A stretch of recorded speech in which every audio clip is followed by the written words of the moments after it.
My small business of cute, lightweight, and handmade earrings. Comment or DM on Instagram if you want to buy or customize any earrings.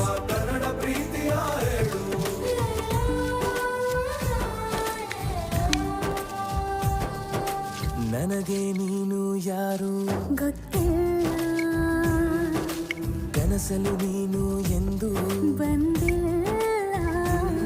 ನಿನ್ನ ಊರು ಕೇಳಲ್ಲ, ನಂಗೆ background ಬೇಕಿಲ್ಲ.